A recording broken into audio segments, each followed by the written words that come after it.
Bhagavat said, "What do you think, Subhuti? Has the Tathagata the bodily eye?" Subhuti said, "So it is, O Bhagavat. The Tathagata has the bodily eye." Bhagavat said, "What do you think, O Subhuti? Has the Tathagata the heavenly eye?" Subhuti said, "So it is, O Bhagavat.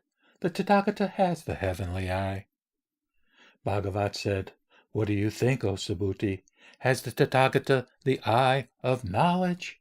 Subhuti said, "So it is, O Bhagavat. The Tathagata has the eye of knowledge."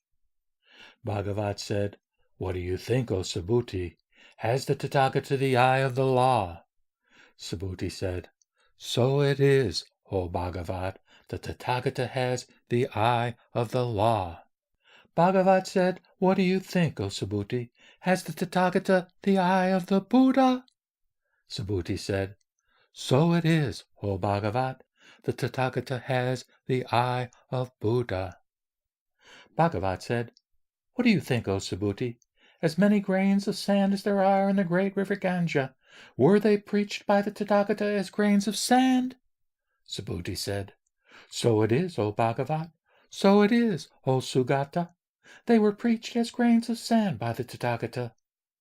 Bhagavat said, "What do you think, O Subhuti?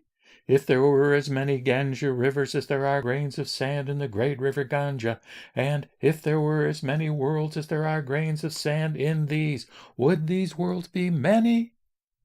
Subhuti said, "So it is, Bhagavat. So it is, O Sugata. These worlds would be many." Bhagavat said, "As many beings as there are in all those worlds, I know the manifold trains of thought of them all. And why? Because what was preached as the train of thoughts indeed, O Subhuti. O Subhuti, that was preached by the Tathagata as no train of thoughts, and therefore it is called the train of thoughts. And why? Because, O Subhuti, a past thought is not perceived, a future thought is not perceived, and the present thought is not perceived." What do you think, O Subhuti? If a son or daughter of a good family should fill this sphere of millions of worlds with the seven treasures and give it as a gift to holy and fully enlightened Buddhas, would that son or daughter of a good family produce on the strength of this a large stock of merit? Subhuti said, "Yes, a large one." Bhagavat said, "So it is, Subhuti, so it is. That son or daughter of a good family would produce on the strength of this a large stock of merit, immeasurable and innumerable. And why? Because what was preached as a stock of merit indeed, O Subhuti, that was preached as no stock of merit by the Tathagata, and therefore it is called a stock of merit. If, O Subhuti, there existed a stock of merit, the Tathagata would not have preached a stock of merit indeed." What do you think then, O Subhuti? Is a Tathagata to be seen and known by the shape of his physical body? Subhuti said, "Not indeed, O Bhagavat. A Tathagata is not to be seen and known by the shape of his visible body." And why?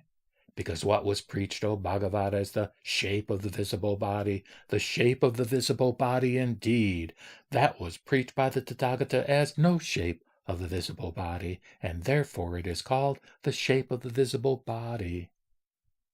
Bhagavat said, "What do you think, O Subhuti? Should a Tathagata be seen and known by the possession of signs?"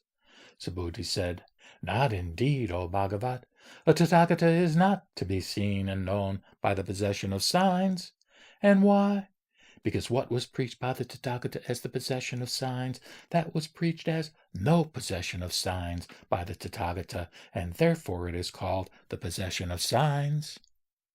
Bhagavat said, "What do you think, O Subhuti?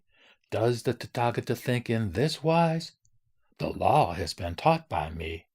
Subhuti said, "Not indeed, O Bhagavat, does the Tathagata think in this wise. The law has been taught by me." Bhagavat said, "If a person should say that the law has been taught by the Tathagata, he or she would say what is not true. He or she would slander me with untruth, which he or she has learned. And why? Because, O Subhuti, it is said, the teaching of the law indeed.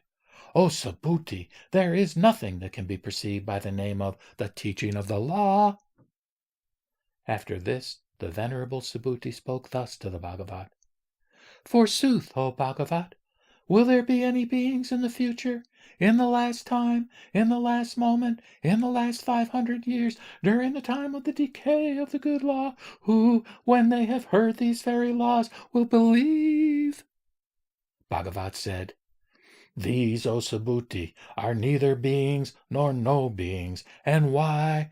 Because, O Subhuti, those who were preached as beings indeed, these were preached as no beings by the Tathagata, and therefore they are called beings.